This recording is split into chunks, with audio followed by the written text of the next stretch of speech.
Olá, seja bem-vindo ao nosso curso de projeto e modelagem de banco de dados. Eu sou o Gabriel e este é o canal Machado Vídeos. Deixo claro para todos os que irão assistir que o conteúdo deste vídeo é introdutório e servirá como apoio para seus estudos. Vamos lá? Introduzindo a projeto e modelagem de banco de dados, segundo Court, um banco de dados é uma coleção de dados interrelacionados representando informações sobre um domínio específico, ou seja, sempre que for possível agrupar informações que se relacionam e tratam de um mesmo assunto, eu posso dizer que tenho um banco de dados. Por exemplo, a lista telefônica, você tem uma coleção de dados interrelacionados. Vocês têm o nome do contato, o telefone, o apelido. São dados interrelacionados. E todos esses dados juntos formam uma coleção de dados, que representam a lista telefônica. Outros exemplos são o sistema de vendas de um supermercado, que você tem contas a pagar, contas a receber, você tem a parte de venda na frente de loja, tem o sistema de estoque de distribuidora, mensagens armazenadas no WhatsApp também contam, elas são armazenadas em bancos de dados, e o save de um videogame.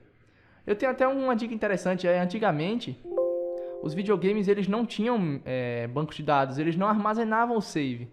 Aí você estava quase zerando, quando vê que não, a energia de sua casa acabava, pronto. Quando você ligava novamente o seu videogame, simplesmente você não tinha mais salvado o seu progresso, você não estava mais onde você estava. Você começou do zero novamente. Avançando, os bancos de dados surgiram da necessidade de armazenar as informações por meio digital, já que antes do surgimento, todas as informações eram armazenadas em meios físicos, em salas-arquivo, junto com arquivos mortos. Vocês imaginem o seguinte, vocês têm uma empresa enorme e todos os seus arquivos estão guardados em caixas, entendeu? Em prateleiras. Você imagina o trabalho que era para o funcionário que estava, por exemplo, chegava o pessoal do escritório, olha, eu quero tal informação de tal data. Aí a pessoa tinha que ir lá, identificar qual era a caixa que estava, abrir, pegar e entregar. Outro exemplo é também a questão de venda, por exemplo, de roupas, calçados, que trabalham com aquelas fichazinhas. O que acontece? Todos os dados do cliente estão naquelas fichas e quando eles fazem compras, eles anotam nas fichas. Agora imagina isso para você fazer o gerenciamento de inadimplentes, por exemplo, do mês. Você pegar ficha por ficha e ir vendo se pagou ou se não pagou. Outra coisa também, o cliente chega, vai comprar, aí você imagina só, eu quero passar na minha ficha. Aí você passa 15 minutos procurando o nome daquela pessoa na ficha, porque quantos mais clientes você tiver, mais fichas você vai ter. Avançando, no início, os dados eram armazenados em arquivos. Simplesmente você tinha arquivos, poderia ser arquivos de texto, arquivos em outro formato, que armazenavam tudo dentro. E eles tinham algumas desvantagens. Primeira, o desenvolvedor tinha que se preocupar com toda a manipulação dos dados. Ou seja, além de desenvolver o software, ele tinha que também se preocupar como ele ia manipular os dados. Como ele ia salvar, como ele ia procurar, inserir, tudo. Você imagina o trabalho. Não havia acesso simultâneo ao arquivo. Ou seja, se você tivesse 4 máquinas tentando acessar, a primeira máquina que estava usando ia bloquear aquele arquivo e outra pessoa só ia poder acessar depois que ele liberasse. E assim sucessivamente. Redundância.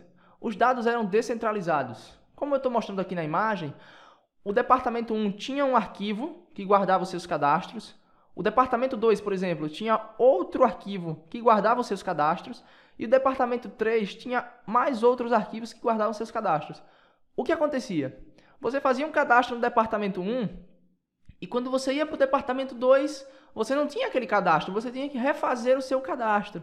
Ou seja, você teve uma redundância dos dados. Mesma coisa para o departamento 3. Isso pode ocasionar também inconsistência, porque imagina só, você tem um cadastro no departamento 1, um cadastro no departamento 2 e um cadastro no departamento 3. Você imagina só, eu mudei o endereço, eu troquei de endereço, aí eu vou lá no departamento 1, mudo o cadastro. Vou no departamento 3, mudo o cadastro. E esqueço que eu tinha feito cadastro no departamento 2. O que acontece? Você vai ter dados inconsistentes. Outro problema é que falhas poderiam inutilizar o arquivo, causando perda de informações. Como assim? Você imagina só, você está fazendo o cadastro de um cliente, quando você vai salvar, você tem uma queda de energia e aquele arquivo ficou simplesmente corrompido. Todos os dados desse cliente e dos outros clientes que estavam armazenados vão ser perdidos. Para isso, foram então criados os sistemas gerenciadores de banco de dados. SGBD, Sistema de Gerenciamento de Banco de Dados, é o conjunto de programas de computador, softwares, responsáveis pelo gerenciamento de um banco de dados. Seu principal objetivo, pessoal, é retirar da aplicação cliente a responsabilidade de gerenciar o acesso, a persistência, a manipulação e a organização dos dados. Ou seja, simplesmente o programador não ia precisar se preocupar mais com a questão de fazer o...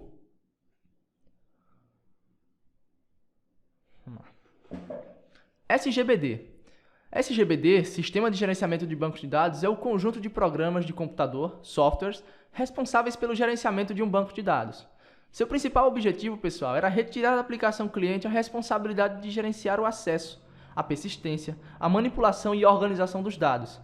O sistema gerenciador de bancos de dados disponibiliza uma interface para que seus clientes possam incluir, alterar ou consultar dados previamente armazenados. Alguns exemplos de bancos de dados são MySQL, DB2, da IBM, Oracle, PostgreSQL, MariaDB e Microsoft SQL Server. Existem outros, mas eu citei os mais importantes. Vantagens do SGBD.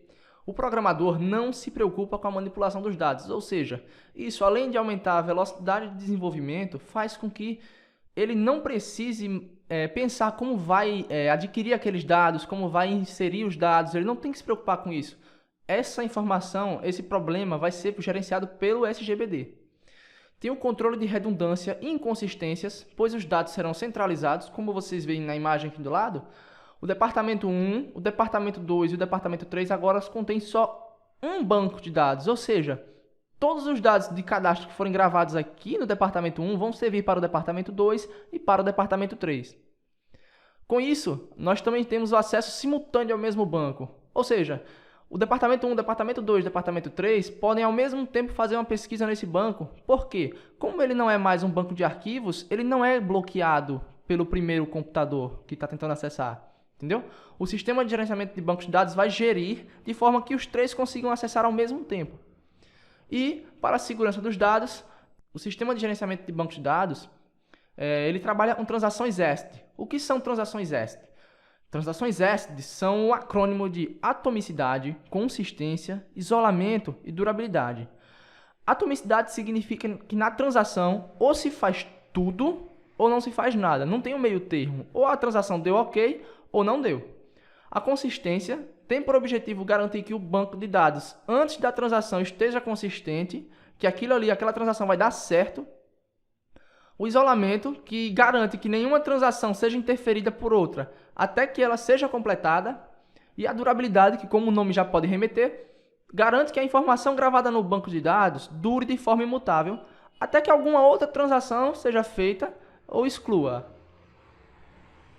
Além disso, o sistema de gerenciamento de banco de dados também tem ferramentas para backup e recuperação das informações. Ou seja, se por acaso acontecer de corromper um banco de dados, você tem como recuperar ele a partir de um backup.